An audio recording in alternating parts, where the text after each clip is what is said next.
Welcome, everybody, to yet another episode of the Wrestling vs. the World podcast. I'm here enjoying your day, sweet, if not, what the hell ever. And it is finally here. The final Saturday Morning Slam review. Yay! May 11, 2013. All the way out in England. Let's see how this show finally wraps up. So the show starts by announcing that Mick Foley makes history on the show. Translation: I have an announcement that you'll want to see and hear on this show, so tune in so we can increase our ratings. Bang bang. I hate when they do this whole thing where it's like constantly, oh, there's an announcement, there's something big happening. In reality, it's like a fart in church. Nobody cares. And the big attraction match of this show will be Randy Orton and Sheamus versus the Primetime Players, which will be the final match of the show. Well, then backstage footage shows from earlier in the day shows Mr. Sacco and Santino's Cobra having a discussion. So Santino says he wants to see Mr. Sacco versus Cobra in a steel cage match. Or maybe even 3MB versus Cobra and Mr. Sacco in a tag match. So then comes Jinder Mahal, comes in the office, and finds out he's booked in a one-on-one match on the show against Santino Marella. But there's no tag match or trios. It's one-on-one, and his teammates, Drew McIntyre and Heath Slater, are barred from ringside. And Jinder, he tries to argue with Mr. Sacco over this booking decision, just because Mr. Sacco is second in command. But again, what good is that going to do? It's like when freaking Edge was fighting with the anonymous Raw GM laptop back in the day. Got you nowhere. So opening match, Jinder versus Santino with Alicia Fox on commentary. So Santino, he rides a bicycle to the ring. Wasn't impressed. Chuck Palumbo did it better with his motorcycle back in the day. And Jinder, during his entrance, he knocks Santino's bike over. Rightfully so, I mean, it was in his way. Yeah, jerk. So Santino, during the match, he stops the action because he decides, hey, I need to power walk in the ring. And then eats a shoulder block after that. If you want to do a power walk, do it backstage, dude. You're in a match. So Santino, he tries to spring out of the corner. Doesn't work. Eats a side Russian leg sweep and even gets hit with the leaping elbow drop by Jinder. Jinder, it was either a single or a double underhook suplex that he gets, and then holds Santino's right arm, like by the shoulder, like we keep seeing, but usually it's on the left shoulder that we see in past matches. Gets reversed into a hip toss. Shoulder charge to Santino's gut happens when Santino's in the corner. And then Jinder drops Santino with a neck breaker for a near fall. Goes commercial. Back from the break. The match is almost already over. Jinder wants to go up top. Santino, he's rolling around in the ring, being like, oh, no, I'm on fire. I need to roll around. Just trying to avoid the top rope move. Jinder gets off the top rope, goes in the ring, almost gets rolled up for, almost loses the match by getting rolled into a small package. Santino, he fires up, punches, split, and then the terrible offense comeback that I hate seeing. Split, hip toss, headbutt, Cobra! And he wins with that weak-ass move. Like, seriously, that is the worst finisher ever. He just puts a freaking green sleeping bag on his arm, pokes you in the neck. Oh, that's enough to knock you out. Poke. Oh. And remember, folks, I get it's comedy, but it's just like, this is not the good comedy, because somehow he's winning matches with this move. Even before he put the sleeping bag on his arm, he was still winning matches. Like, was this supposed to be the match that makes history? It's like, great, you gave me yet another match I didn't give a shit about. Anyway, so backstage, Sheamus meets with Mick Foley in his office, and Mick Foley's trying an Irish accent. Oi, what's the crack, fella? And Sheamus is like, oi, fella, that's the worst accent I've ever heard. Then Foley's like, hey, you're a good dude. You want to go out for good Donnybrook? Come back to my place and meet with my kids. Have some shepherd pie. We could sing, oh, Danny Boy, or whatever song they were trying to sing. They're singing the song together, and then you see Randy in the corner, arms crossed, be like, what are you guys doing? And Sheamus is like, oi, I should go have me match, fella. Yeah, you should have done that in the first place, especially if Randy is standing there, hopefully not getting a boner from all this. So then before we get the match, we get the final ever Saturday morning spotlight, shining on Randy Orton and Sheamus for this tag team main event.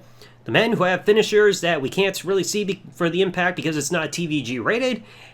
And it's like, fans are okay with seeing these two tag together, but they weren't happy seeing them go one-on-one after WrestleMania 29. We all know how that turned out.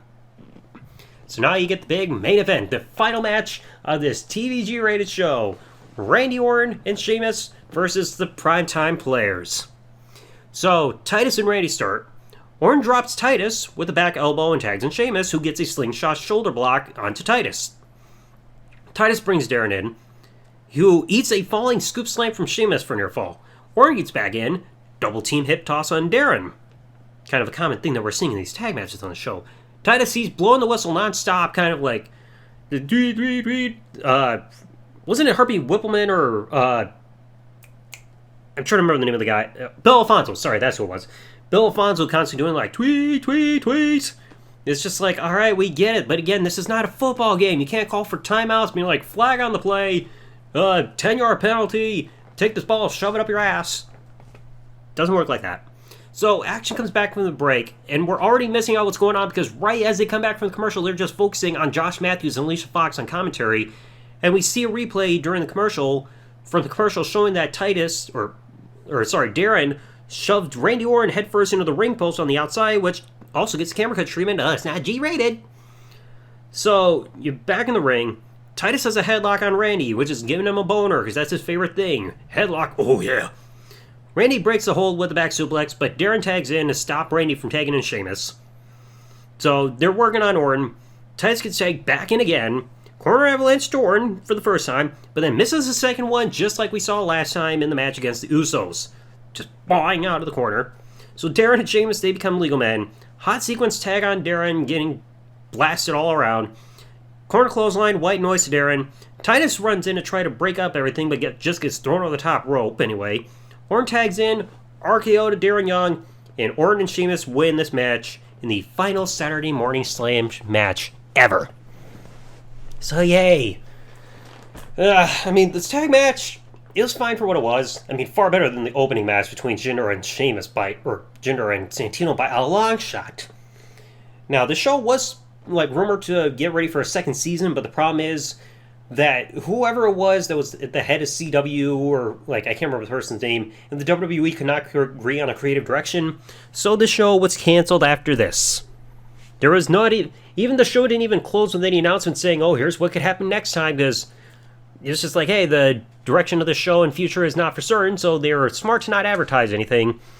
But yeah, because of this, the show was canceled after one season. Thank goodness, because I've said this before. TVG rating and wrestling don't mix well. You have to keep constantly watering everything down, and the camera cuts and everything are a massive distraction. It's like, oh, you can't show this move, you can't show that, you gotta change this camera angle, show the commentary team. It is such a headache and distraction.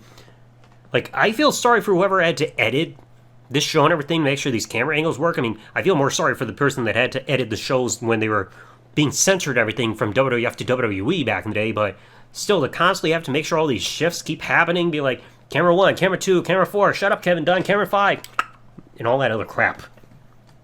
But yeah, finally the show is over.